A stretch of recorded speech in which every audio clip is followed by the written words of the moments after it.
महद्भो नमः गुरुभ्यो ॐ सदाशिवसमारम्भं शङ्कराचार्यमध्यमम् आचार्यपर्यन्तं वन्दे गुरुपरम्पराम् ॐ सच्चिदानन्दरूपाय विश्वोत्पत्त्यादिहेतवे तापत्रय विनाशाय श्रीकृष्णाय वयं नमः। श्रीकृष्णं हृदयं गीता संसारमूलनाशिनीं ज्ञानं भक्तिं मुक्तिदात्रीं गीतादेवी नमाम्यहम्। मूकां करोति वाचालं स्तब्धभाषितं यत्शक्तितमहं वन्दे सुतेजानन्दगुरुं परं यत्शक्तितमहं वन्दे सुतेजानन्दगुरुं परम्। ॐ शान्ति शांति शांति। जय गुरु। श्री श्री गुरु गीता संघ बारासात योगाश्रम आजकेर संघेर संगे जारा जुक्त आছেন এবং এই संघ साधना दर्शन करছেন अनुभव करছেন তাদের সকলকে এবং যারা আজকের সঙ্গে আত্মনিবেদন করেছেন নানাভাবে বারাসতবাসী এবং শ্রী অপু মহাজন মহোদয়,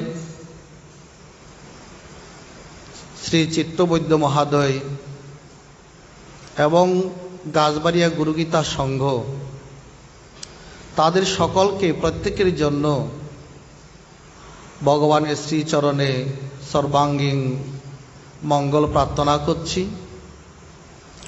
আজকে আমাদের আলোচ্য শ্রীমদ্ ভগবদ্গীতার পর্যায়ক্রমে চতুর্থ অধ্যায় জ্ঞানযোগ। যে যোগের মাধ্যমে ঈশ্বরের জ্ঞান লাভ করা যায় তাই হলো জ্ঞানযোগ।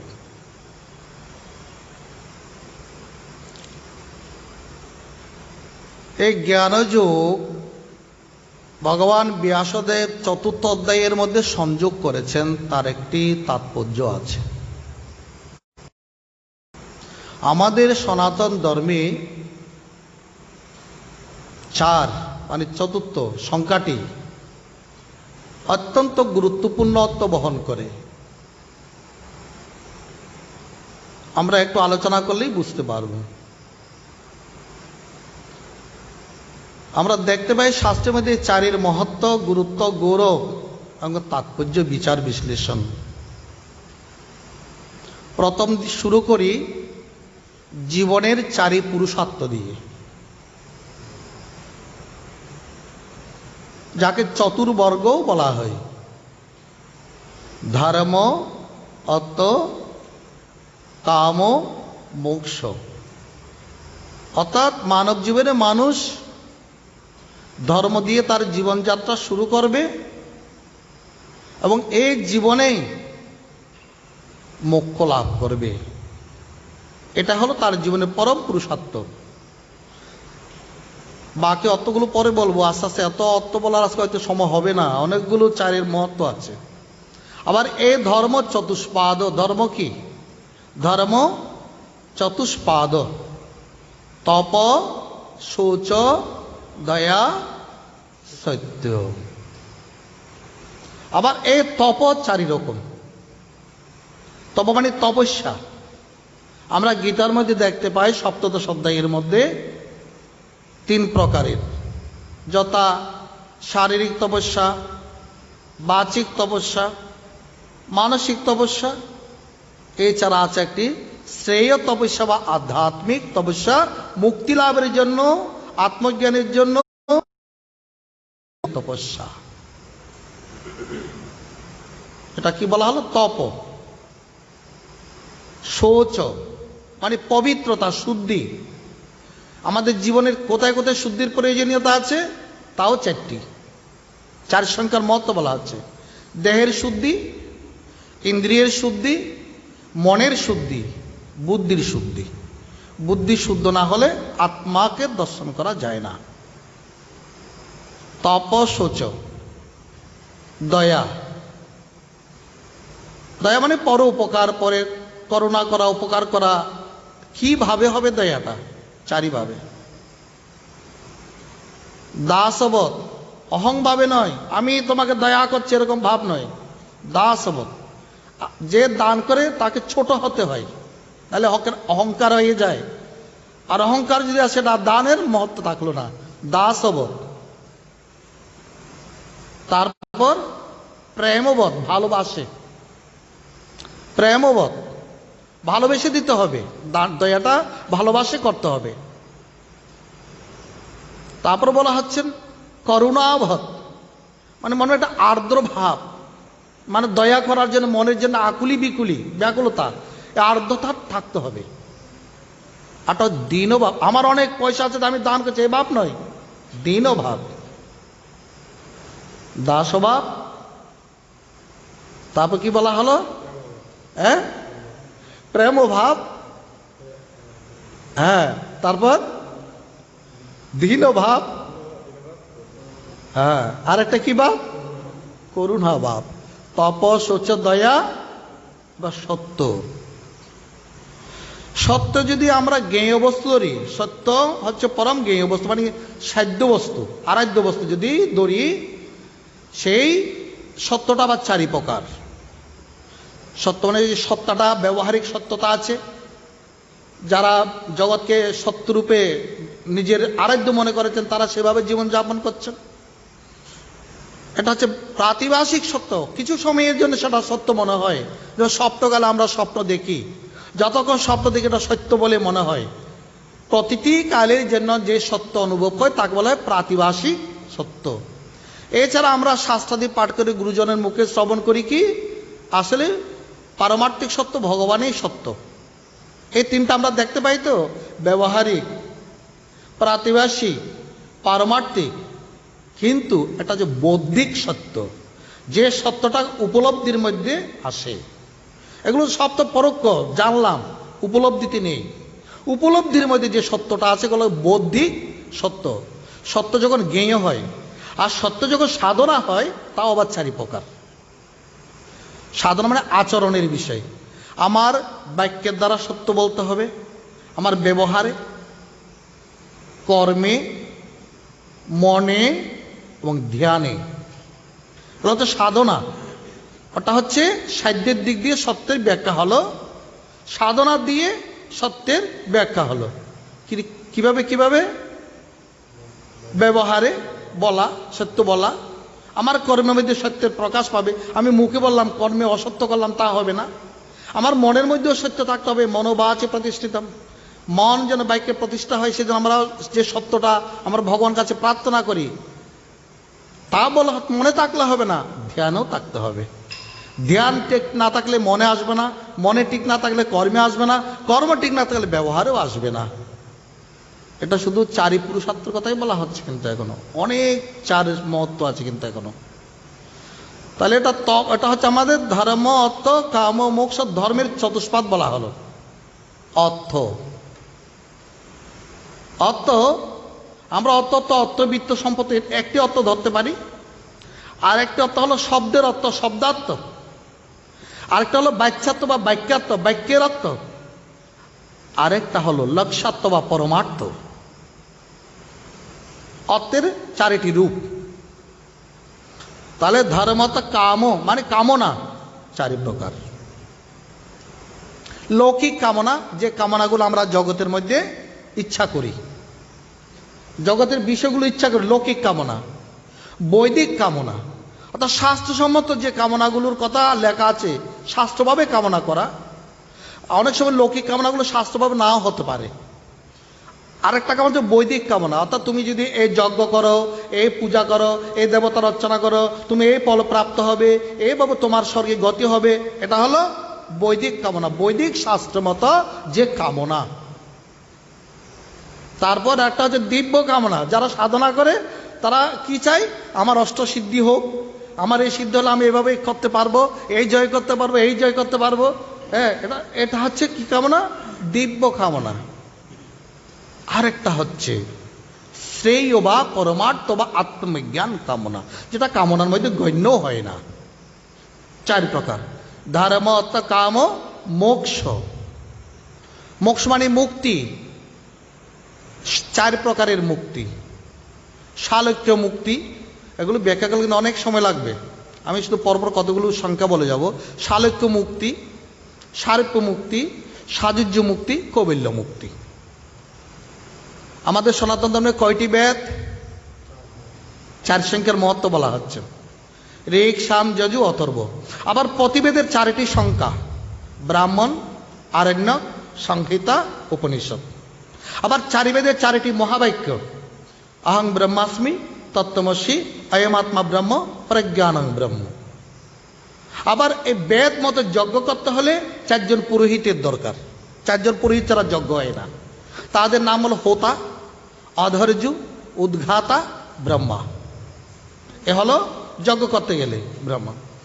এবার হলো আমাদের 4ই পুরুষার্থ গেল, 4ই বেদ গেল। হ্যাঁ, বেদের সম্পর্কে পরম্পরা গেল। 4 প্রকারের মানব সমাজের মধ্যে: বদ্ধ, মুক্ত, মুমুক্ষু, নিত্য। যারা সংসারে বিষয় আসিয়ে আছে, বিষয় অর্জন, বিষয় ভোগ, তারা বদ্ধ জীব, বদ্ধ মানব। যারা সেখান থেকে মুক্তির সাধনা করছেন তারা মুমুক্ষু মানব। এখান থেকে যারা মুক্ত হয়ে গেছেন তারা মুক্ত মানব। আরেক প্রকারের জীব আছে সনকাদি বা আমাদের নারদাদি, তারা নিত্য, মুক্ত হয়েই তারা পৃথিবীতে জন্মগ্রহণ করে মানবের কল্যাণের জন্য। কয় প্রকারের জীব? 4 বা 4 প্রকার জীব বা মানব। সেদিন বলেছিলাম 4 প্রকারের হিন্দু, মনে আছে সে কথাটা? লৌকিক হিন্দু, হ্যাঁ, আর আচারে হিন্দু, সৎ হিন্দু, আধ্যাত্মিক হিন্দু। ব্যাখ্যা পরে ব্যাখ্যা করা যাবে, সময় নেই। অনেকগুলো 4-এর মহত্ব আছে। 4 প্রকার হিন্দু। চতুর অন্তঃকরণ, আমাদের অন্তঃকরণ কয়টি? মন, বুদ্ধি, চিত্ত, অহংকার, অন্তঃকরণ চতুষ্টয়। 4ই বর্ণ: ব্রাহ্মণ, ক্ষত্রিয়, বৈশ্য, শূদ্র। 4টি আশ্রম: ব্রহ্মচর্য আশ্রম, গৃহস্থ আশ্রম, বানপ্রস্থ আশ্রম, সন্ন্যাস আশ্রম। এগুলো কেন বলা হচ্ছে? জ্ঞান। প্রত্যেকটির জ্ঞান প্রয়োজন, এটা জ্ঞান যোগের সঙ্গে এই জন্য যুক্ত হয়েছে।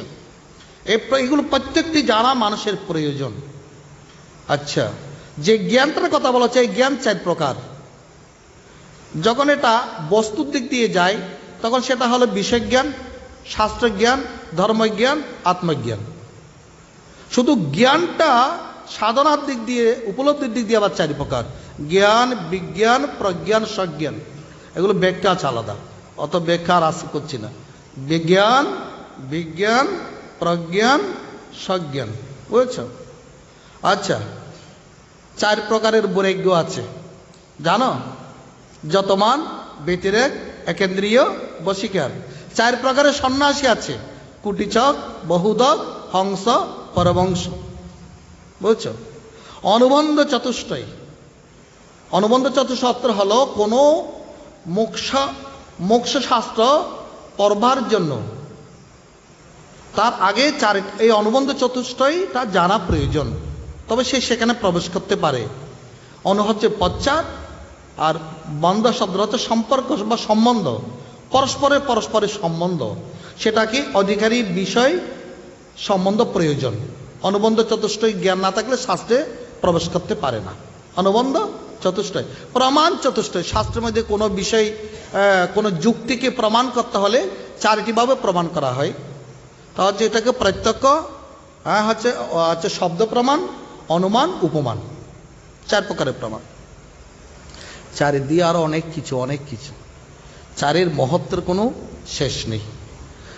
তোমার আছে 4 প্রকারের চৈতন্য: জীব চৈতন্য, কুটস্থ চৈতন্য, ঈশ্বর চৈতন্য, ব্রহ্ম চৈতন্য। এই ব্রহ্ম আমার চতুষ্পাদ ব্রহ্ম। এই চতুষ্পাদ ব্রহ্মের নাম হলো অবিদ্যাপাদ, বিদ্যাপাদ, আনন্দপাত, তুরীয়পাত। 4 প্রকারের গুরু।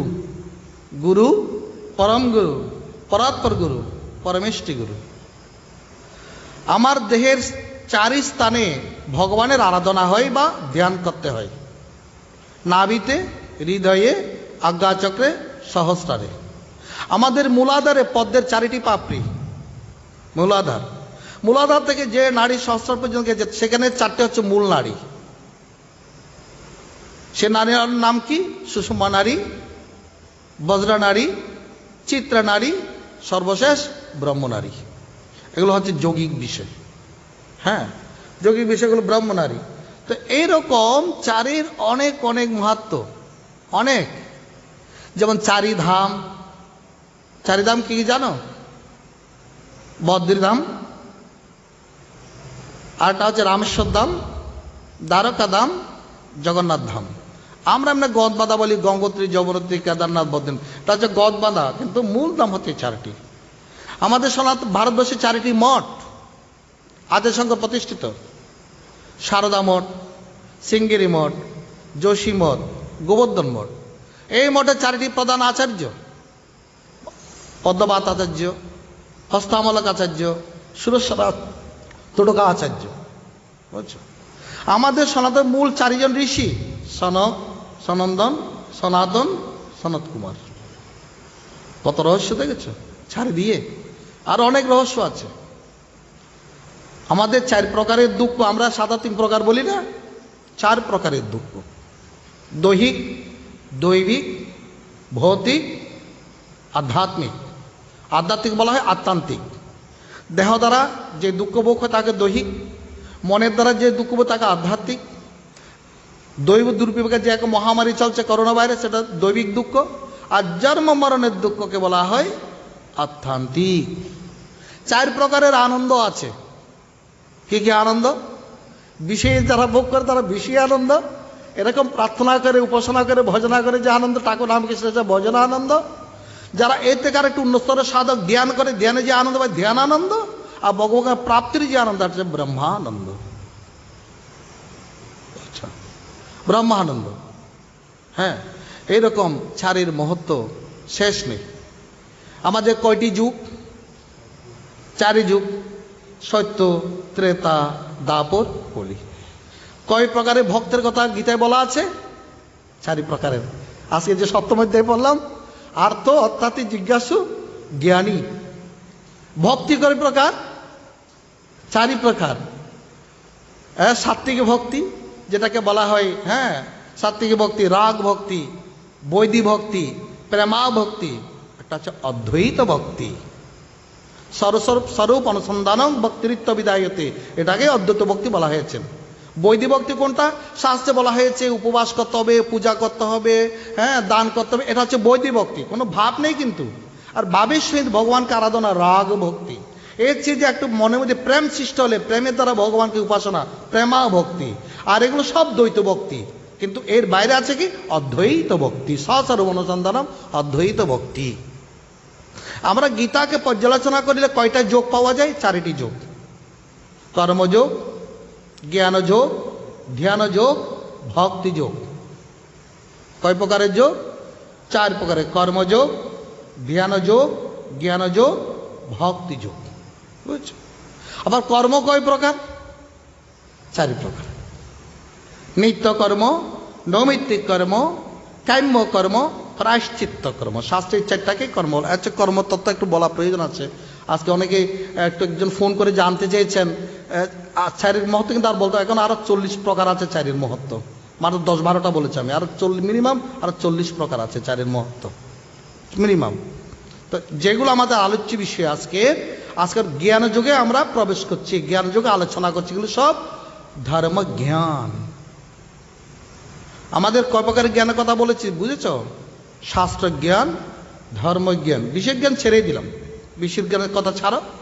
এছাড়া শাস্ত্র জ্ঞান, ধর্মজ্ঞান, আত্মজ্ঞান, এই যত কথাবার্তাগুলো বলা হলো এগুলো হচ্ছে আমাদের শাস্ত্র জ্ঞান বা ধর্মজ্ঞান। তা আজকের জ্ঞানের যুগের জ্ঞান কি? ঠাকুর রামকৃষ্ণ বলতেন ঈশ্বরের জ্ঞানই জ্ঞান, আর সব অজ্ঞান। অবেদ দর্শনম জ্ঞানম, জীব ও ব্রহ্মের অভেদ যে অনুভূতি, এই জ্ঞান সাধনা করিলে আমাদের কি জাগবে? আমাদের বিবেক শক্তি জাগবে, আমাদের বিচার শক্তি জাগবে, আমাদের বোধ শক্তি জাগবে। বিচার শক্তি, বিবেক শক্তি, বোধ শক্তির জাগরণই হলো জ্ঞান। আমাদের যদি বিবেক না থাকে, আমরা যত্র তত্র অজ্ঞানতার পরিচয় দেব। অজ্ঞানের দ্বারা মানুষ কত অপরাধ করে, অন্যায় করে, অধর্ম করে, তারপর কর্মফল ভোগ করে। আর আমাদের যদি বিবেক শক্তি থাকে, তখন সে সংসারের জীবনেও, ব্যবহারিক জীবনে, গৃহস্থ জীবনেও জ্ঞানের অসম্ভব প্রয়োজনীয়। তা জ্ঞান বিহীন, জ্ঞান না থাকলে কি হয়? সে পশুতুল্য। বলেছে না, জ্ঞান না থাকলে সে জ্ঞান তেসাম অধিক বিশেষ জ্ঞানহীনা পশুবি সমানা। যার জ্ঞান শক্তি আছে, বিবেক শক্তি আছে, সে বস্তুর স্বরূপ উপলব্ধি করতে পারে, সে বস্তুকে অনুসন্ধান করতে পারে, বস্তুকে খুঁজে নিতে পারে। যার বিবেক আছে, বিচার শক্তি আছে। হ্যাঁ, আর বিচার বিবেক শক্তি আমাদের জাগে না কেন? এই জ্ঞানের যে প্রতিবন্ধক, সেও 4 প্রকার শাস্ত্র আছে। জ্ঞানের যে আমাদের যে জ্ঞান হচ্ছে না, তার প্রতিবন্ধক বা বাধা হচ্ছে 4 প্রকার। কি কি? বিষয় আসক্তি, প্রজ্ঞামান্দ্য, কুতর্ক, বিপর্যয়।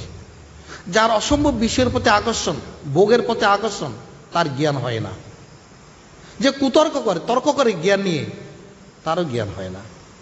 যে উল্টাপাল্টা বুঝে, দেহকে আত্মা বুঝে, অনিত্যকে নিত্য, নিত্যকে অনিত্য এরকম বুঝে, বিপর্যয়, দুরাগ্রহ, সে বুঝে না।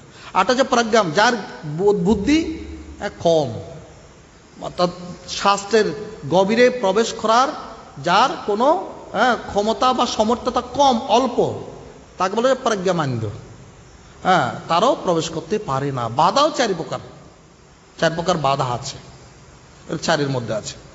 তো বলছে এই যে যদি আমরা যে জ্ঞানের চর্চা করি, ধর্মের চর্চা করি, তাহলে আমাদের বিচার শক্তি, বিবেক শক্তি, বোধ শক্তির জাগরণ ঘটবে। হ্যাঁ, আর জাগরণ ঘটলে আমরা তখন বস্তুকে খুঁজে পাবো।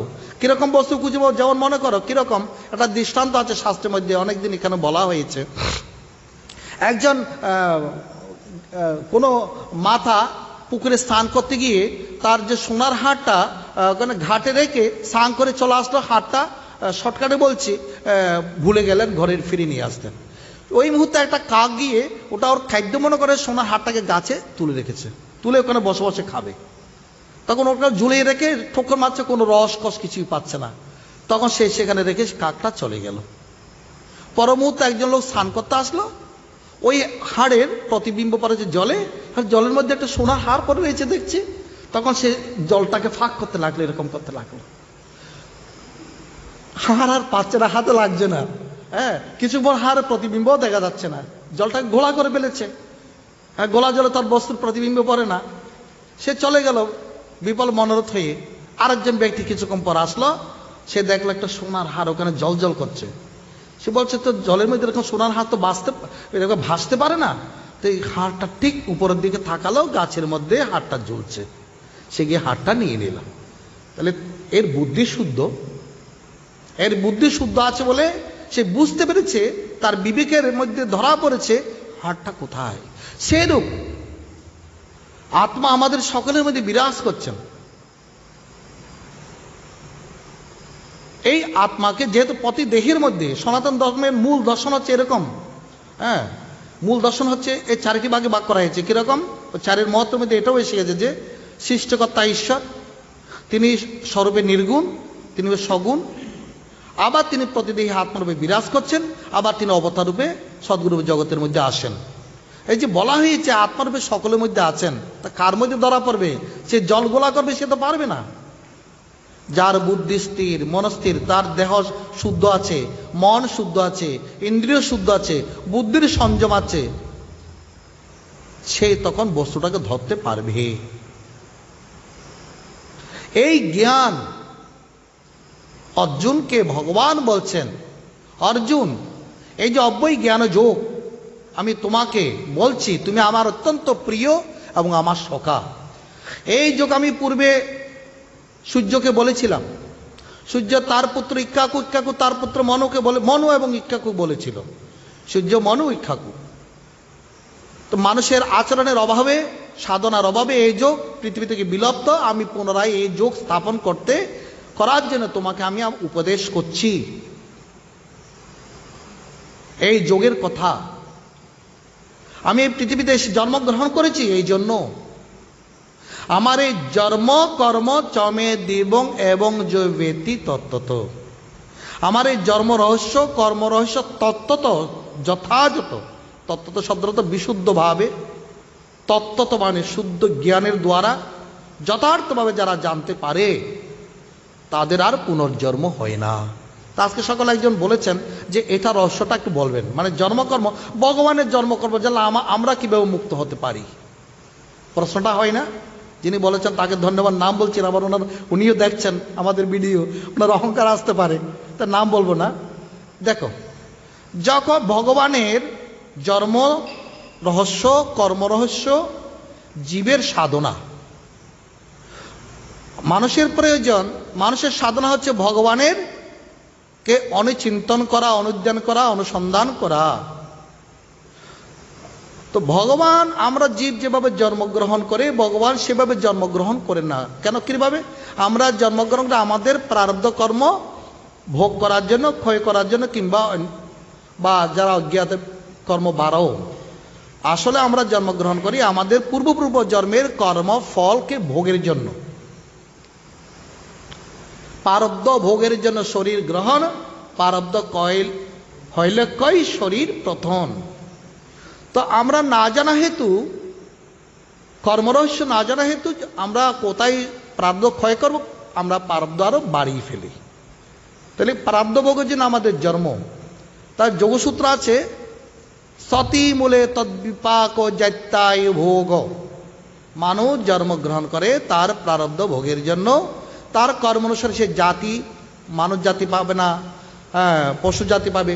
সৃষ্টির মধ্যে 4 প্রকার সৃষ্টি, শ্বেতজ, জরায়ুজ, অন্ডজ, উদ্ভিজ্জ বললাম, 4 প্রকার সৃষ্টি। যে কোনো একটা জাতির বেশে জন্মগ্রহণ করে কর্ম অনুসারে। একটা জাতি জন্মগ্রহণ করে, কিন্তু ভগবান কর্মফল ভোগ করার জন্য পৃথিবীতে আসেন না। ভগবান, তিনি আজকের অধ্যায়ে বলেছেন, অজ পিসন অব্যয়াত্মা। আমি অজ হইও, অব্যয় হইও, আমি জন্মরহিত হইও, আমি জন্মগ্রহণ করেছি।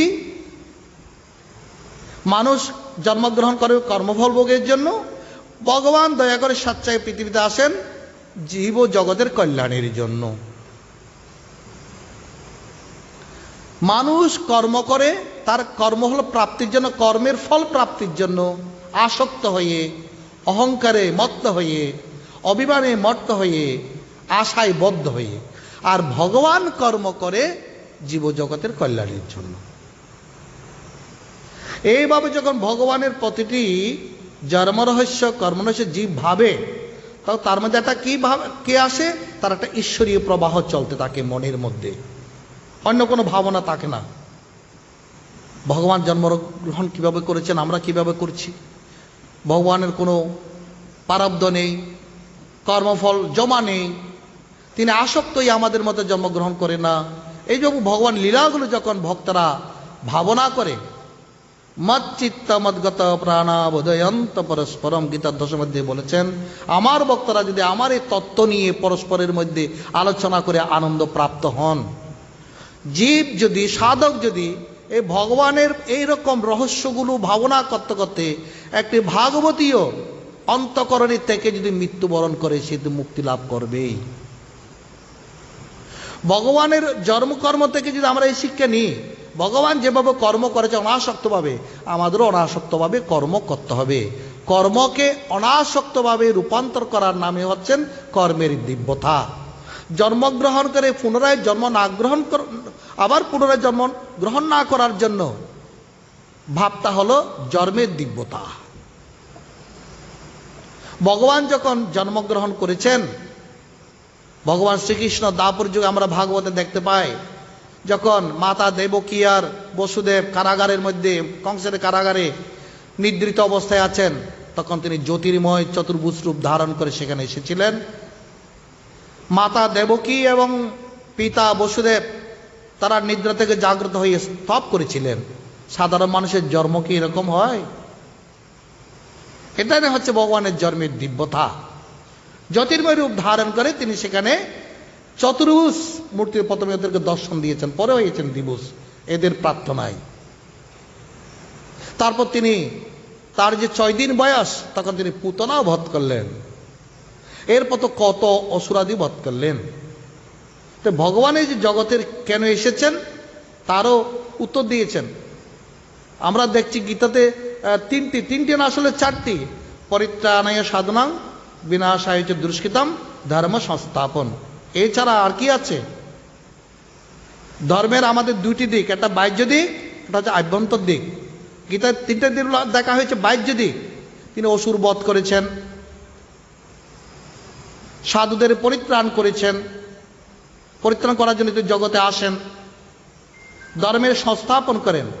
আরটা হচ্ছে মানবের চেতনার উদ্ধায়ন, মানুষের মন বুদ্ধি যাতে ঈশ্বরের দিকে ছুটে যায় তার নিষ্কাম কর্মযোগের উপদেশ দিয়েছেন, জীবনের লক্ষ্য স্থির করে দিয়েছেন, সাধনা স্থির করে দিয়েছেন, মানুষকে প্রেম দানের জন্য, আনন্দ দানের জন্য, জ্ঞান দানের জন্য তার মৌলিক উদ্দেশ্য। সেখানেও 4টি। ভগবান অবতরণের কারণ কয়টি? 4টি। পরিত্রাণায় সাধনাং বিনাশায় চ দুষ্কৃতম ধর্ম সংস্থাপনার্থায়, আর প্রেম দান, আনন্দ দান, জ্ঞান দানের জন্য, সেখানেও 4টি। চতুর্থ অধ্যায়ের রহস্য। কিভাবে তিনি ভক্তকে সাধুদের পরিত্রাণ করেন? দেখো সাধুদের কিভাবে তিনি পরিত্রাণ করেন। ভগবান বিভিন্নভাবে পরিত্রাণ করেন, বিভিন্নভাবে। আমরা পরিত্রাণ মনে করি আমরা বিপদে আছি, বিপদ থেকে এবার তিনি আমাদেরকে উদ্ধার করবেন, বিপদ চলে যাবে। সাধুদের আবার বিপদ কি? সাধু তো তারাই যারা সমস্ত বিপদকে মাথায় রেখেই গমন করেন। সাধুদের একটাই বিপদ, বিপদানে বিষ্ণু বিস্মরণ, মন থেকে যেন ভগবানকে ভুলে না যায়। এটা হলো সাধুদের বিপদ। বাইরের বিপদগুলো বিপদ নয় সাধুদের জন্য। করোনা ভাইরাসকে বিপদ মনে করলে হবে না সাধুদের। বিপদন বিষ্ণু বিস্মরণ, সম্পদং নৈব সম্পদম, সম্পদম কি নারায়ণ স্মৃতিং, ভগবানকে স্মরণ করাই হচ্ছে সম্পদ। বিপদং নৈবে বিপদং, বিপদং বিষ্ণু বিস্মরণ। বাবাজি বলতেন বিপদ মানে আত্মবিস্মৃতি। আমরা যে জিনিস আত্মা, আমার মধ্যে যে আত্মা বিরাজ করেছে ভুলে থাকার নামে হচ্ছে বিপদ। ওই বিপদ থেকে তিনি উদ্ধার করেন আত্মজ্ঞান দিয়ে। দদামি বুদ্ধি যোগং তং জনমাম উপয়ান্তিতে, যারা আমার স্মরণ গ্রহণ করে তাদেরকে আমি বুদ্ধিযোগ প্রদান করে, সেই বুদ্ধি দ্বারা তার মনে সকল অজ্ঞানতা অন্ধকার তার দূরীভূত হয়ে যায়, থাকে না। আজকের অধ্যায়ের মধ্যে এমন একটা বাণী আছে যে যথামাং প্রপদ্যন্তে তাং ততৈব ভজাম্যহম, যেভাবে যে জন করে ভজন আমায় সেইভাবে অনুগ্রহ করি আমি তাই। এটা হচ্ছে উদার বাণী, সনাতন ধর্মের সর্বশ্রেষ্ঠ বাণী, সর্বভাবের সমন্বয়ের বাণী। আমাদের সনাতন ধর্মের মত পথের কোনো অন্ত নাই। দ্বৈত, অদ্বৈত, সাকার, নিরাকার, ভগবানের ভাব। আর ভক্তের ভাব কি? সকাম, নিষ্কাম। আর কি ভাব আছে ভক্তদের? কেউ শাক্তভাব উপাসনা করেন, কেউ শৈবভাব উপাসনা করেন, হ্যাঁ, কেউ বৈষ্ণবভাবে উপাসনা করেন। বৈষ্ণবদের মধ্যে আবার পঞ্চভেদ আছে, শান্ত, দাস্য, সখ্য, বাৎসল্য, মধুর। আবার সমাজের মধ্যে দেখা যায় এক একজন এক এক দেবতার পূজা করেন। ভগবান বলছে কোনো অসুবিধা নেই, তুমি যেভাবেই আমার ভজনা করো না কেন আমি তোমাকে সেইভাবেই তোমাকে অনুগ্রহ করব। ধর্মের গোড়ামি নেই, আমাদের সনাতন ধর্মের গোড়ামির কোনো স্থান নেই। ঠাকুর রামকৃষ্ণ মতবার বুদ্ধি করো না, আমার মত শ্রেষ্ঠ, আমার উপস্য শ্রেষ্ঠ, অন্যরা যা করছে তা ভুল, এরা বেঠিক পথে চলছে, কলিযুগ শুধু এটাই করো, বাকিটা করো না, এরকম কোনো অনুদার বাণী ভগবানের ব্যাখ্যাতে নেই, মানুষের ব্যাখ্যাতে থাকতে পারে। যে যথামাং প্রপদ্যন্তে, যেভাবে যে জন করে ভজন আমায় সেইভাবে অনুগ্রহ করে আমি তাই। মানুষের সাধনার যে একটি সংকট, ধর্মের দিক সংকট, একই উপাসনা করবো না একই উপাসনা করব, এ বলছে না কৃষ্ণ উপাসনা করো, এ বলছে না বিষ্ণু উপাসনা করো, এ বলছে না শিব উপাসনা করো, এ বলছে না মনসা উপাসনা করো, এ বলছে না শীতলা মায়ের উপাসনা করো। সকল প্রকার সংকট ভগবান মোচন করে দিয়েছেন। শুধু মূলে একটু কথাই জানিতে হবে, আমি ভগবানের যে রূপেরই উপাসনা করি না কেন, আমি একমাত্র ঈশ্বর পরমাত্মাকেই আরাধনা করিতেছি।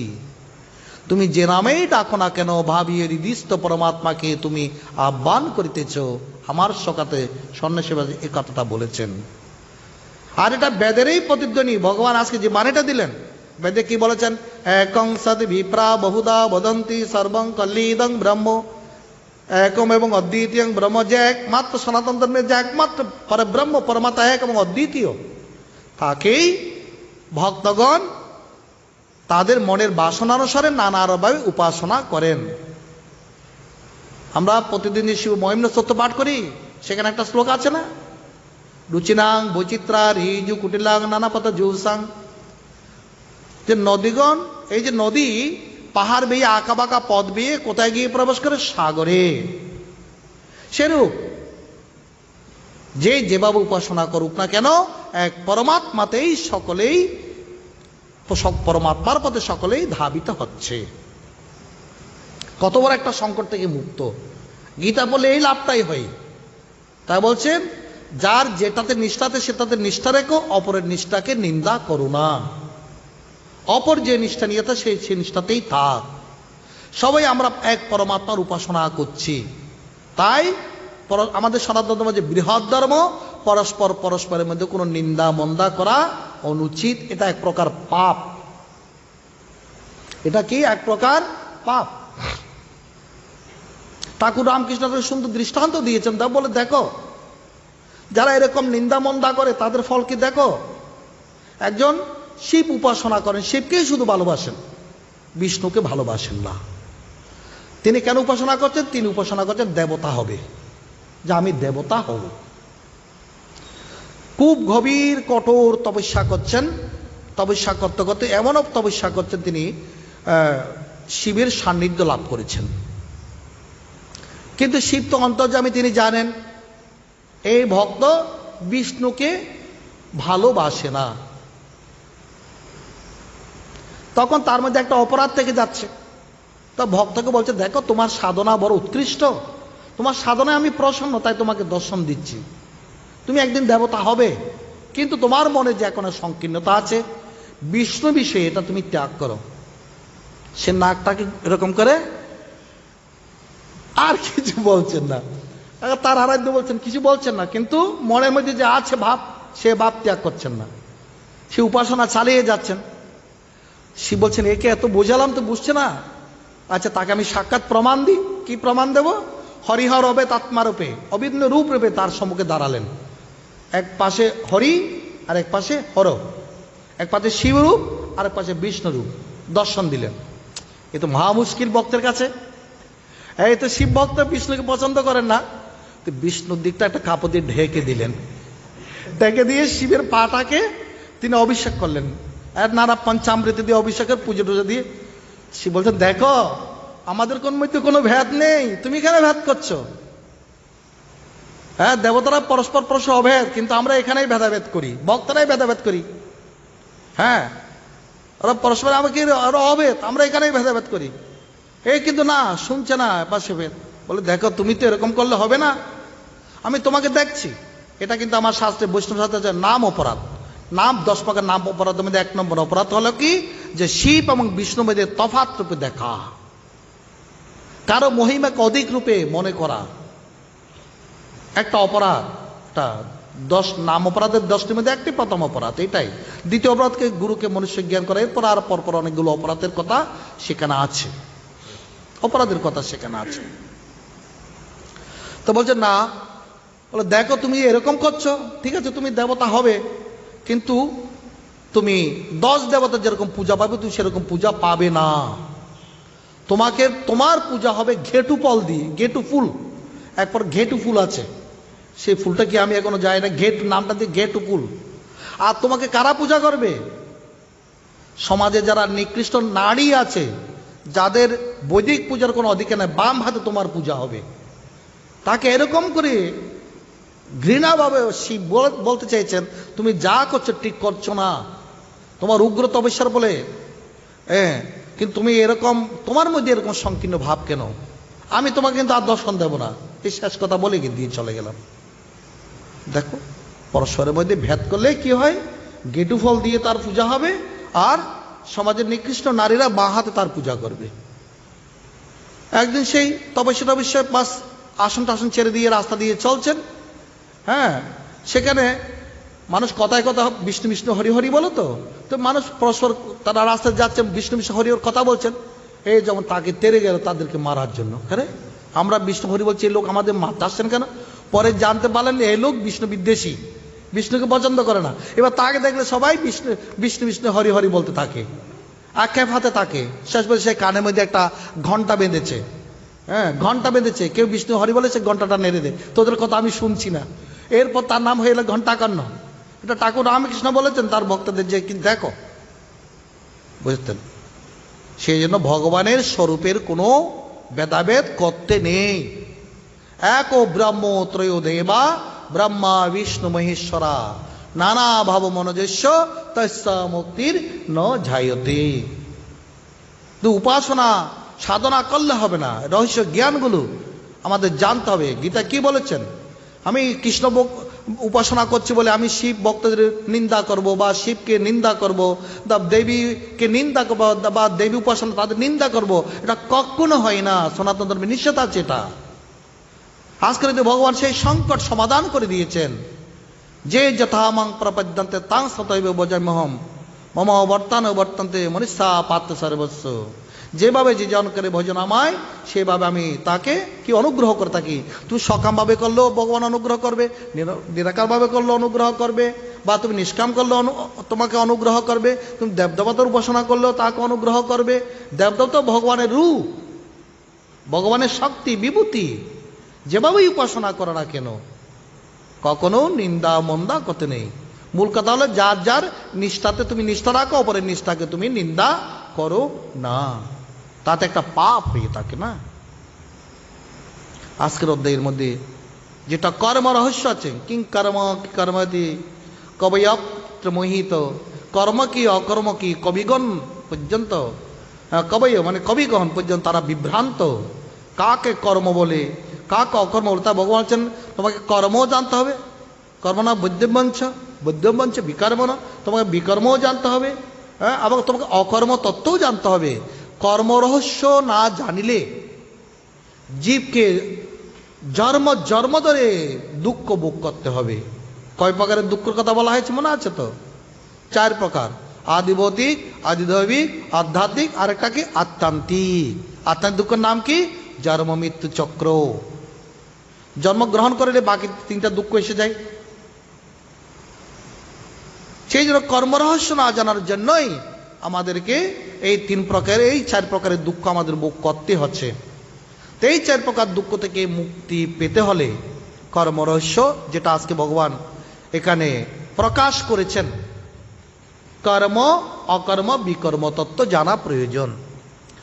সংক্ষেপে বলছি, কর্ম কি? কর্ম হলো শাস্ত্রবিহিত কর্ম, অশাস্ত্রীয় না, শাস্ত্রবিহিত বিধিবিধানের নাম কর্ম। ওই কর্ম আবার 4 প্রকার। কি কি বলেছিলাম মনে আছে? নিত্য কর্ম, প্রতিদিন সন্ধ্যা বন্দনা উপাসনা প্রার্থনা জপ ধ্যান, যেগুলি না করিলে পাপ হয়, যে কর্ম অকরণে প্রত্যব্যয় হয় তার নাম নিত্য কর্ম। নৈমিত্তিক কর্ম, কোনো কিছুকে নিমিত্ত করে যে কর্ম, যেমন কোনো কিছু নিমিত্ত করে ব্রত উপবাস, জন্মাষ্টমী একাদশী, নানা উপবাস হয় না, ব্রত হয়, হ্যাঁ, এগুলো হচ্ছে নিমিত্ত করে যে কর্ম। চুপ।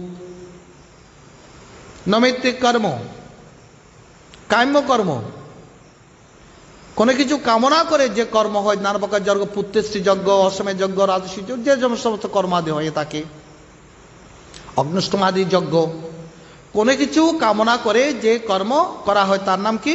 কাম্য কর্ম। আরটা হলো প্রায়শ্চিত্ত। এটা সব কর্মের ক্লাসিফিকেশন, কর্মতত্ত্ব। তাহলে কর্ম কাকে বলে? শাস্ত্রবিহিত কর্ম। শাস্ত্রবিহিত কর্ম করবে 4 প্রকার, নিত্য, নৈমিত্তিক, কাম্য, প্রায়শ্চিত্ত। কোনো অপরাধ করলে, পাপ করলে শাস্ত্রীয় বিধান আছে প্রায়শ্চিত্ত করা। এ হলো কর্ম। বিকর্ম, ধর্মবিরুদ্ধ, শাস্ত্র বিরুদ্ধ, নীতি বিরুদ্ধ যে কর্মগুলো হয় তা বিকর্ম। হিংসা করা, চুরি করা, মদ্যপান করা, ব্যভিচার করা, হিংসা করা নিষিদ্ধ কর্ম। আবার মনে করো ক্ষত্রিয়, তিনি অর্জুন ক্ষত্রিয়, তিনি যুদ্ধক্ষেত্রে এসেছেন, তিনি যুদ্ধ করলে তার হাত দিয়ে অনেক হত্যা হবে, অনেক যোদ্ধা মৃত্যুবরণ করবে। এটা সাধারণ দৃষ্টিতে দেখলে পাপ না, ক্ষত্রিয়ের জন্য সেটা পাপ নয়, ব্রাহ্মণের জন্য পাপ, বৈশ্যের জন্য পাপ। তাহলে এক বর্ণের ধর্ম অন্য বর্ণ আশ্রয় গ্রহণ করে সেটা তার জন্য কি? বিকর্ম। সন্ন্যাসী যদি গৃহীর মতো আচরণ করে সেটা তার জন্য বিকর্ম, তাই না? তাহলে বিকর্ম মানে এক কথায় নিষিদ্ধ কর্ম। কর্ম মানে শাস্ত্রবিহিত কর্ম, বিকর্ম মানে নিষিদ্ধ কর্ম। আর কি বাকি রইল? অকর্ম। যে কর্ম হয়েও কর্মীকে মুক্তি দান করে বা কর্মফলে বদ্ধ করে না, এক কথায় নিষ্কাম কর্ম। তাহলে কর্ম হলো শাস্ত্রবিহিত, বিকর্ম হলো নিষিদ্ধ, অকর্ম হলো নিষ্কাম কর্ম। এর পরের শ্লোকে ভগবান বলছেন কর্মে যে অকর্ম দর্শন করে আর অকর্মে যে কর্মে দর্শন করে সে হলো বুদ্ধিমান। কর্মে অকর্ম দর্শন, অকর্মে কর্মদর্শন, তাকে বুদ্ধিমান বলা হচ্ছেন। শর্টকাটে বলে স্বামী বিবেকানন্দের ভাষায় একেবারে শর্টকাটে একটা আনসার আছে এটার। শ্রদ্ধার সহিত, অনলসভাবে, আগ্রহের সহিত যথেষ্ট কর্ম করেও যিনি অন্তরে পরমাত্মাতে শান্তিতে স্থিত থাকেন তাকে বলা হচ্ছে কর্মে অকর্ম দর্শন। কি বলা হচ্ছে? কর্ম হচ্ছে চঞ্চলতা, অকর্ম হচ্ছে স্থিরতা। তা কর্মে থাকেও যিনি মনের মধ্যে নিরন্তর স্থিতিতে থাকেন, কর্ম প্রবাহের থেকেও যিনি অন্তরে নিরন্তর কি থাকেন? শান্ত থাকেন, স্থির থাকেন। তাহলে শর্টকাটে কর্মে কি দর্শন? কর্ম মানে চঞ্চলতা, অকর্ম মানে স্থিরতা। তাহলে আমি কর্মের ত্যাগ করার নাম নয়, অনবরত কর্মে তাকেও অনলসভাবে শ্রদ্ধার সহিত আগ্রহের সহিত কর্ম করেও যিনি মনে ভাবেন যে আমি তো কর্তা নই, কর্তা আত্মা, তো আমি আত্মা, কর্মের কর্তাকে প্রাকৃতে ক্রিয়া কর্মানি গুণ কর্মানি সর্বস, প্রকৃতির গুণ দ্বারা কর্ম হয়, আত্মা তো অকর্তা। যে নিজেকে আত্মারূপে অকর্তারূপে দর্শন করে স্থির থাকেন, ইন্দ্রিয় দ্বারা কর্ম করেন, এ হলো কর্মে অকর্ম। আর অকর্মে কর্মদর্শন কিরূপ? কর্ম না করেও যিনিও পরমাত্মাতে স্থির থাকেন। এটা কর্ম করে স্থির, তা কর্ম না করে স্থির। যেমন মনে করো, এটা তাহলে কেন বলা হল? একটা শিশু তো কর্ম করে না, তাকে তার কর্মগুলোকে অকর্ম বলা যাবে? সে তো পরমাত্মাতে স্থির নয়। যার শরীর বিকলাঙ্গ, অসমস্ত, অসুস্থ, সেও তো কর্ম করে না, তো নিষ্কর্ম বলা হয় তাকে। বলেন যাই গরমে অলসভাবে শুয়ে থাকে, তো নিষ্কর্ম বলা হয় তাকে, কিন্তু সে তো পরমাত্মার ভাবে স্থিত নয়। কিন্তু সাধক যখন পরমাত্মার ভাবে স্থিত থাকে, অহং শূন্য হয়ে, অভিমান শূন্য হয়ে, আসক্তি শূন্য হয়ে যেভাবেই থাকুক না কেন সে বুদ্ধিমান। যেভাবেই থাকুক সে পরমাত্মাতেই স্থিতি থাকলে হলো সে, তার ভাবটা সে দেহ মন বুদ্ধি ইন্দ্রিয় চিত্ত নন। ওই যে বলা হলো কর্মকে অকর্মতে রূপান্তর করার নামই হচ্ছে কর্মের দিব্যতা। জন্ম কর্মে চমে দিব্য, যার কর্মের দিব্যতা এসে যায় তার জন্মেরও দিব্যতা এসেছে, তো মুক্ত হয়ে যায়, সে তার জন্মগ্রহণ করবে না। কর্মের দিব্যতা দ্বারা জন্মের দিব্যতাও এসে যায়। জন্মের দিব্যতা মানে এই জন্মগ্রহণ করেছে আর পুনর্জন্ম গ্রহণ করতে হবে না। এটা হলো কর্মরহস্য। কর্মরহস্য, এই কর্মরহস্য থেকে মুক্তির জন্য ভগবান আজকে একটা উপায় দিয়েছেন। বলতো কি উপায়? শ্রেয়াং দ্রব্যময়া যজ্ঞ জ্ঞান যজ্ঞ পরন্তপ। যজ্ঞের প্রসঙ্গে এই জন্য এসে গেল।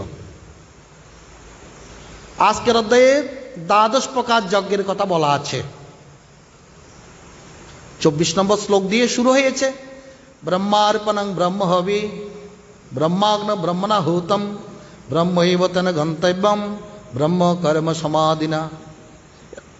এটা আমরা অনেক সময় প্রসাদ পাওয়ার সময় নিবেদন করি, মন নিবেদনের মন্ত্র হিসেবে গ্রহণ করি। তো কি বলা হচ্ছে মন্ত্রটাতে? জীবনের লক্ষ্য কি? ব্রহ্ম প্রাপ্তি বা ব্রহ্মানুভূতি বা ব্রহ্মজ্ঞান। তো ব্রহ্মজ্ঞান কিভাবে আসবে? ভগবান সুন্দর বলেছেন, তুমি নিরন্তর ব্রহ্ম চিন্তন করো, ব্রহ্মকে মনন করো।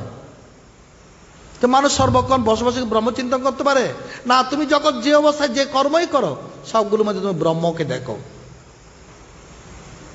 তো ব্রহ্মার্পণম, যখন তুমি যজ্ঞ করতে বসেছ, তো ওখানে তো কিছু অর্পণ করতে হয়।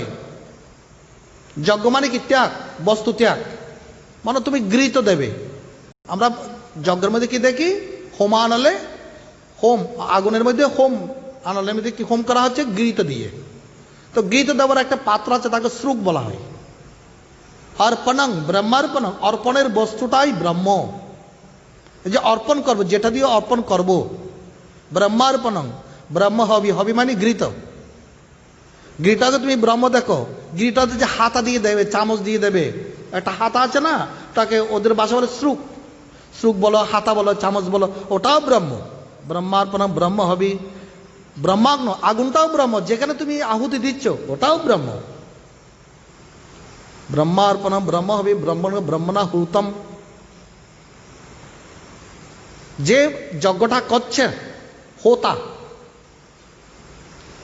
এই যজ্ঞের মধ্যে কয়জনের কথা আছে? 4 পুরোহিত, হোতা, উদ্গাতা, ব্রহ্মা, আধুর্য, আধার্য। তো এই যে যে যজ্ঞটা করছেন সেও ব্রহ্ম।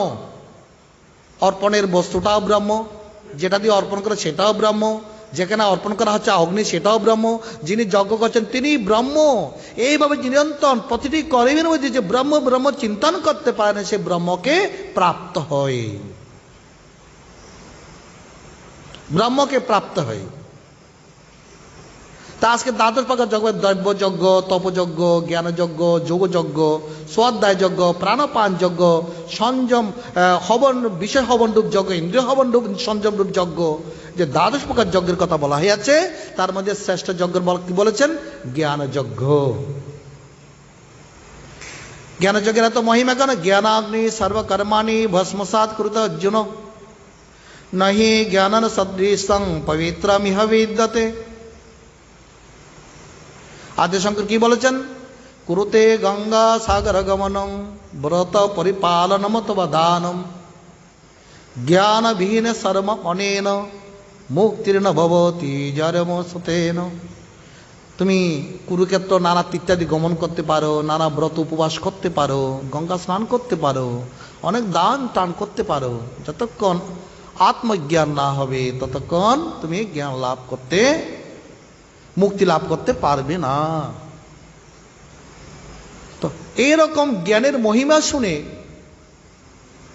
হঠাৎ করে জ্ঞান সাধনায় ঝাঁপিয়ে পড়লে হবে না, কিন্তু সেখানেও অধিকারী চায়।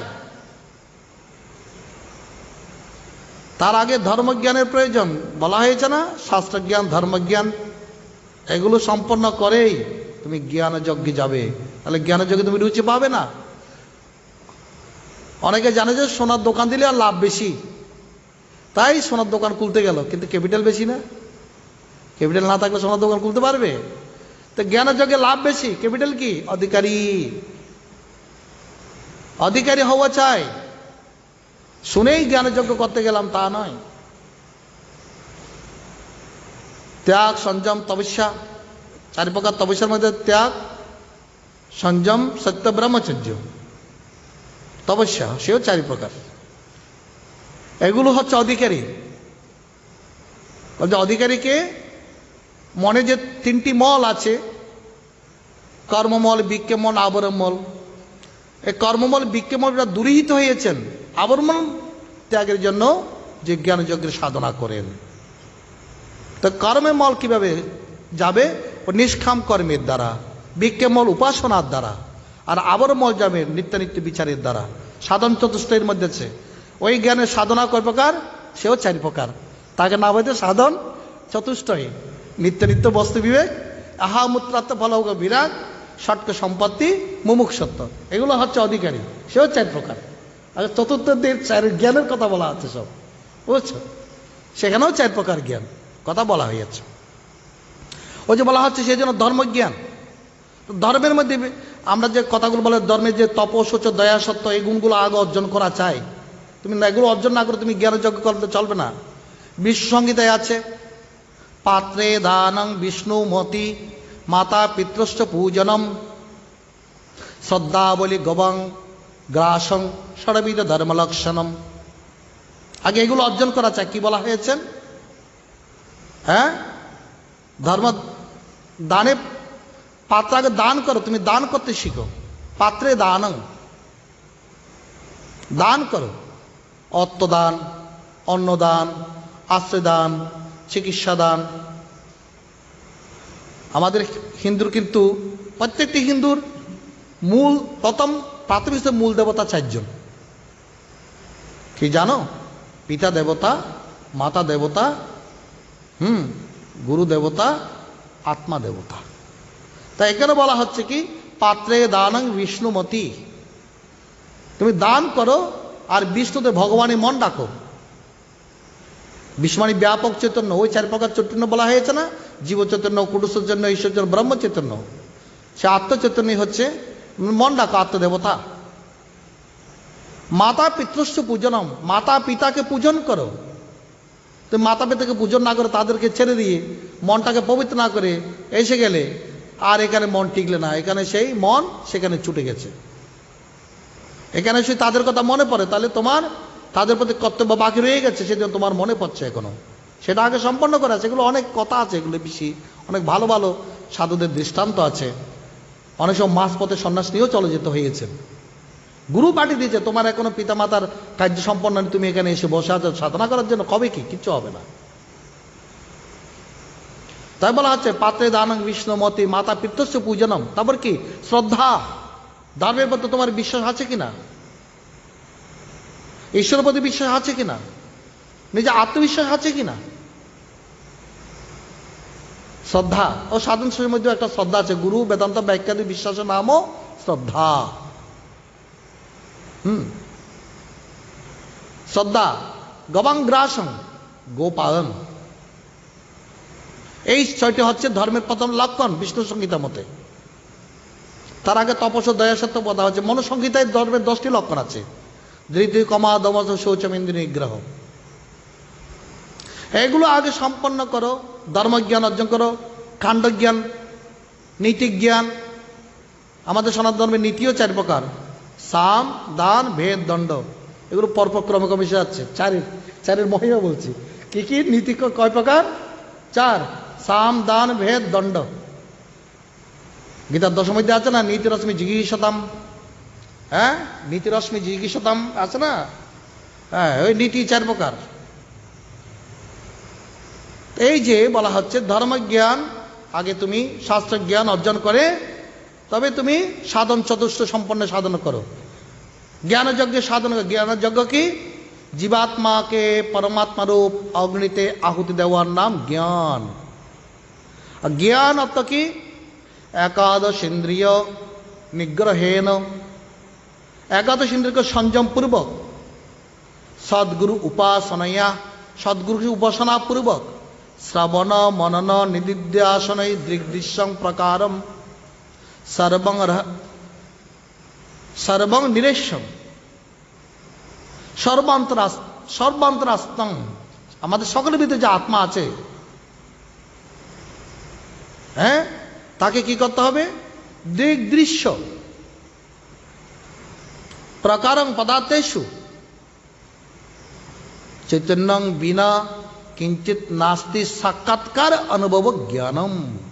তা ব্রহ্মা বলেছেন ভরদ্বাজ ঋষিকে। ভরদ্বাজ ঋষি এক সময় ব্রহ্মার কাছে বলছে জ্ঞানম কিম, কিম জ্ঞানম ইতি, জ্ঞান কি? তখনই সেখানে বলেছিলেন একাদশিন্দ্রিয় নিগ্রহণ সদ্গুরু উপাসনীয় শ্রবণ মনন নিদিধ্যাসন, সেই ব্রহ্মের কথা জ্ঞানের কথা শ্রবণ নিদিধ্যাসন পূর্বক, হ্যাঁ, তুমি এই যে আছে সংসারের মধ্যে গড পড দৃশ্য নাম রূপ যা তুমি দেখতে পাচ্ছ, তার অন্তরে বাইরে একমাত্র চৈতন্য ছাড়া আর কিছুই নেই, এটা অনুভব করার নামই হচ্ছে জ্ঞান। আপনার শর্টকাট হলো কি? ঠাকুর রামকৃষ্ণ ভাষায় ঈশ্বরকে জানায় জ্ঞান, না জানায় অজ্ঞান। অবেদ দর্শনম জ্ঞানম, জীব ও ব্রহ্মের একত্ব অনুভূতির নাম জ্ঞান। তো এই জ্ঞান কোথায় পাওয়া যায়? তদি ভেদ্যে প্রণিপাতেন পরিপ্রশ্নেন সেবয়া উপদেক্ষন্তি তে জ্ঞানম জ্ঞানীন তত্ত্বদর্শিন।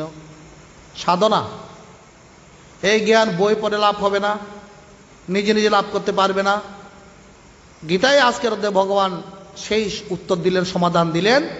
তুমি যে জ্ঞান, এই জ্ঞান প্রাপ্তির জন্য তুমি কোথায়? তাদি ভিদ্রি, তাকে জানার জন্য। প্রণিপাতন পরিপ্রশ্নেন সেবয়া উপদেক্ষন্তি তে জ্ঞানম জ্ঞানীন তত্ত্বদর্শিন। সেই জ্ঞানী তত্ত্বদর্শী গুরুর শরণ গ্রহণ করো, তার নিকট গিয়ে প্রণিপাত করো। প্রণিপাত শব্দের অর্থ সাধারণ কথা নমস্কার। কিরকম নমস্কার? দণ্ডবত, লাঠির মতো। দণ্ড মানে লাঠি, লাঠির মতো। আজকাল তো আমরা সাধারণ নমস্কার করতে শিষ্যরা লজ্জাবোধ করে, দণ্ডবত নমস্কার তো দূরের কথা। কিন্তু দণ্ডবত নমস্কার না করিলে গুরুর জ্ঞান শিষ্যের মধ্যে কোনোদিনই আসে না। দীর্ঘ দণ্ডং নমস্কৃতং নির্লজ্জ গুরু সন্নিহিত, গুরুকে তাই বলে দিয়েছেন গুরুর কাছে গিয়ে প্রণাম করবে। দীর্ঘ দণ্ডং, লম্বা লাঠির মতো। নমস্কৃতং, নির্লজ্জ, নির্লজ্জ ভাব। তুমি সংকোচ মনে রাখলে চলবে না, মনের মধ্যে করবো কি করবো না, আরে কি প্রণাম করলে একটা মানুষকে কি করে প্রণাম করবো, লোকে কি বলবো, আমার বন্ধু বান্ধব কি বলবে, আরেকজন কি বলবে। নির্লজ্জ, নির্লজ্জ হয়ে গুরু সন্নিহিত। দীর্ঘ দণ্ডং নমস্কৃতং নির্লজ্জ গুরু সন্নিহিত। তবে গুরু প্রসন্ন হলেই তখন তার মধ্যে আশীর্বাদ বর্ষিত হয়ে যায়।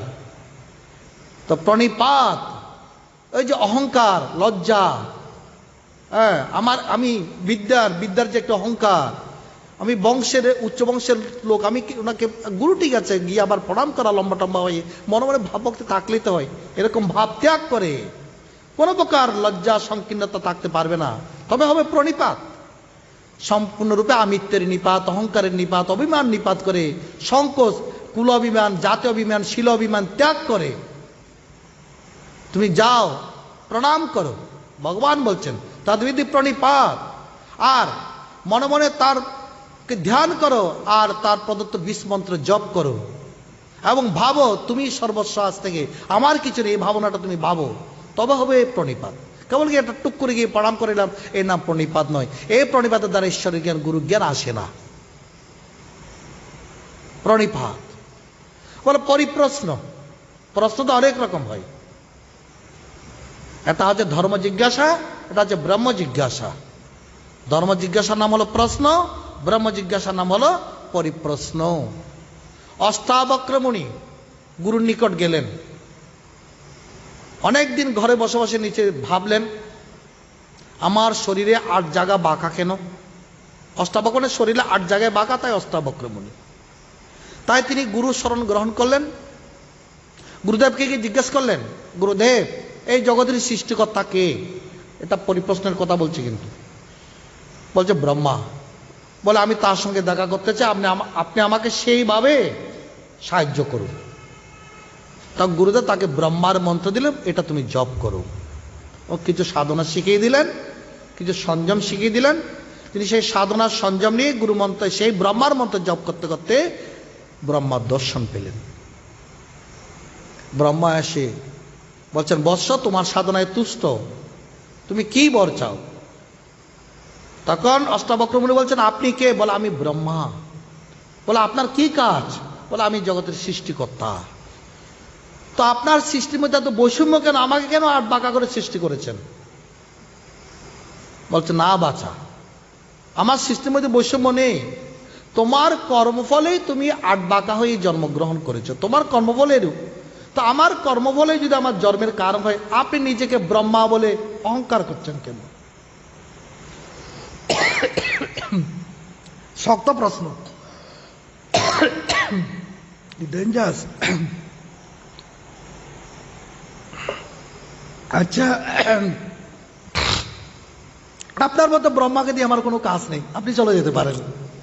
দেখেছ, আপনার ব্রহ্মাকে দিয়ে আমার কোনো কাজ নেই। আবার অষ্টাবক্র গুরুর কাছে আসলেন, গুরুদেব এই জগতের পালন কর্তাকে? বলে বিষ্ণু।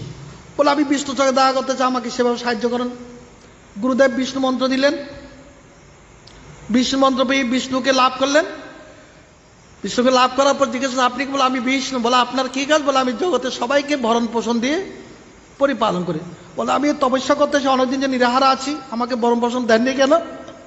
বলে বাবা, তোমার কর্মফল তো যেটুকু সেটুকু তুমি পেয়েছ,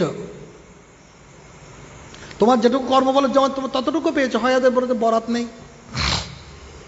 বলে আমার কর্ম যদি আমার নিয়ামক হয়, তাহলে আপনি নিজেকে পালন কর্তা বলে গৌরব করছে কেন? আপনার মধ্যে বিষ্ণু আমার প্রয়োজন নেই।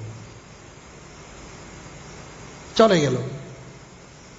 আবার অষ্টাবক্র আসলেন গুরুর কাছে, গুরুদেব এই জগতের সংহার কর্তাকে? বলে শিব। বলে তার মন্ত্র দিন, আমি তাকে দর্শন করতে চাই। এবার শিব মন্ত্র জপ করতে করতে অষ্টাবক্রমণি শিবের দর্শন পেলেন। বলে আপনি সেই মহাদেব? বলে হ্যাঁ। বলে আপনাকে ধ্বংস পৃথিবী, বাস খুব ভালো, আপনাকে দর্শন আমার খুব ভালো লাগলো। আমার শরীরে এই শরীরে আটবাঁকা নিয়ে অপবাদ নিয়ে আমি আর বাঁচতে চান, আমাকে আপনি এখনই ধ্বংস করে দিন। বলে না, তোমাকে তো আমি এখন ধ্বংস করতে পারবো না, তোমার এখন অনেক দিন বাঁচতে হবে, তোমার কর্মফল আছে। ওমা, আমার কর্মফল যদি আমি এই মুহূর্তে মরতে পারবো না, আরো আমার জন্য আরো দিন অপেক্ষা করতে হবে, তো আপনি আবার ধ্বংসকর্তা হলেন কি করে? আপনার মতো ধ্বংসকর্তা আমার প্রয়োজন নেই, যান আপনি যান। এবার অষ্টাবক্র মুনির মনের যে জিজ্ঞাসা, এবার তার আসল জিজ্ঞাসা শুরু হয়েছেন গুরুদেবের কাছে। বলে গুরুদেব, আমি দেবতা দর্শন করলাম, ব্রহ্মা বিষ্ণু মহেশ্বর, কিন্তু আমি দেখলাম আমার কর্মই আমার জীবনের নিয়ামক, আমার জন্মের নিয়ামক, আমার জীবনের পরিপালনের নিয়ামক, আমার জীবনের মরণেরও নিয়ামক। আমি আমাকে দর্শন করতে চাই, আমি আমাকে দর্শন করতে চাই, আপনি আমাকে সেইভাবে আমাকে সাহায্য করুন। তখন গুরুদেব দেখলেন এর এখন যথার্থ পরিপ্রশ্ন হয়েছে। তো দেখো, পরিপ্রশ্নটা আগে কত সাধনা করতে হয়েছেন, ব্রহ্মার সাধনা, বিষ্ণুর সাধনা, শিবের সাধনা। এনা তাকে সাধনা করলে যে যে বর চায় সেই বর প্রাপ্ত হয়। এ কোনো বর চাইনি, মনের মধ্যে মন নিষ্কাম হয়ে গেছেন। বিহায় কামনীয় সর্বাং পুমাং শরতে নিষ্প্রিয়, মনের মধ্যে কামনা বাসনা নেই। বলে এই যথার্থ, হ্যাঁ, নিজেকে জানার জন্য কি হয়েছে? শ্রদ্ধা জেগেছে। এই শ্রদ্ধার দ্বারা সে তাকে জানতে পারবে। তখন তাকে আত্মমন্ত্র দান করলেন। এই আত্মমন্ত্র দান করে নিজেকে আত্মরূপ উপলব্ধি করলেন। এটাই হলো জ্ঞানযজ্ঞ, এটাই হলো পরিপ্রশ্ন। তো পরিপ্রশ্ন কি? আমি কে, কোথা থেকে এসেছি, আমার গন্তব্য কি, আমার কর্ম কি, আমার প্রাপ্তব্য কি, আমার সাধনা কি, জীবনের লক্ষ্য কি, কিভাবে জীবন সফল হওয়া যায়, এইগুলো ওই বিষয়ে টাকা পয়সা, দন দৌলত, অসুখ বিসুখ, রোগ শোক থেকে মুক্তি, এগুলো নয়। ধর্মের ওখানে কি বলেছে, এখানে কি বলেছে, এগুলো ধর্ম জিজ্ঞাসা বা তার বহির্ভূত জিজ্ঞাসা। আত্মজিজ্ঞাসায় হচ্ছে প্রকৃত পরিপ্রশ্ন। তো শুধু পরিপ্রশ্ন করে জিজ্ঞাসা পেলেই আত্মজ্ঞান হয় না। সেবয়া তদ্বেদে পরিপাতেন পরিপ্রশ্নেন সেবয়া, সেবা করতে হবে, গুরুবাক্য নির্বিচারে পালন করা। যেভাবে যেভাবে সাধনা করতে বলেন সেভাবে সাধনা করা, যেভাবে চলতে বলেন সেভাবে চলা, হ্যাঁ, সেইভাবে নিজেকে তৈরি করা। গুরুর আজ্ঞা পালন করলে শিষ্যের আজ্ঞা চক্রে বাসের উপযোগিতা বা তার যোগ্যতা লাভ হয়।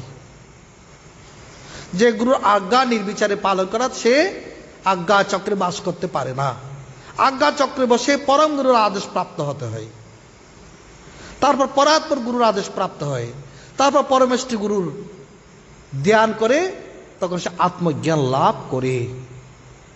এই জন্য আমাদের গুরু গীতায় বলা আছে কি, গুরু ধ্যানাৎ তথা নিত্যং দেহি ব্রহ্মময়ং ভবেৎ।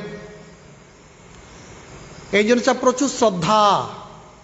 সেই জন্য জ্ঞান লাভের পথ চারটি: প্রণিপাত, আমিত্বের পাত, অহংকারের পাত, আসক্তির পাত, অলসতার নিপাত, পরিপ্রশ্ন, গভীর ব্যাকুলতা, আত্মজিজ্ঞাসা, সেবা মানে সাধনা করা, শ্রদ্ধা। শ্রদ্ধা চাই। শ্রদ্ধাতে কি হয়? যোগসূত্র আছে, শ্রদ্ধা বীর্যং সমাধি প্রজ্ঞাপূর্বক রেশম, শ্রদ্ধা বীর্য সমাধি প্রজ্ঞাপূর্বক রেশম। শ্রদ্ধা বীর্য স্মৃতি, শ্রদ্ধা বীর্য স্মৃতি সমাধি পূর্বক রেশম। শ্রদ্ধা থেকে উৎসাহ, বীর্য মানে উৎসাহ, সাধনার পরাক্রম, উত্তরোত্তর তেজ বৃদ্ধি পায় শ্রদ্ধা থেকে। তারপর তার আত্মস্থিতি জাগ্রত হয়, আত্মাতে একাগ্রতা বা সমাধি, তারপর তার প্রজ্ঞা বা জ্ঞান লাভ হয়। শ্রদ্ধা বীর্য স্মৃতি সমাধি প্রজ্ঞাপূর্বক ইতি রেশম। যে সমাধি প্রাপ্ত হয় সাথে সেই সমাধিও 4 প্রকার: সবিতর্কার, নির্বিতর্কার, সবিচার, নির্বিচার। এগুলো সব 4-এর ভোগ। এইভাবে সমাধি প্রাপ্ত হলে তারপর মুক্তি প্রসাদ। প্রসাদ করে প্রকার, 4 প্রকার: ভক্তি প্রসাদ, শক্তি প্রসাদ, জ্ঞান প্রসাদ, মুক্তি প্রসাদ। এই মুক্তি প্রসাদ প্রাপ্ত হলেই সাধক কৃতকৃত্য হয়ে যায়। ওম তৎসৎ। জয় গুরু। টাইম তো অনেক হয়ে গেছে, খেয়ালও করি না, প্রসঙ্গ তো বড়।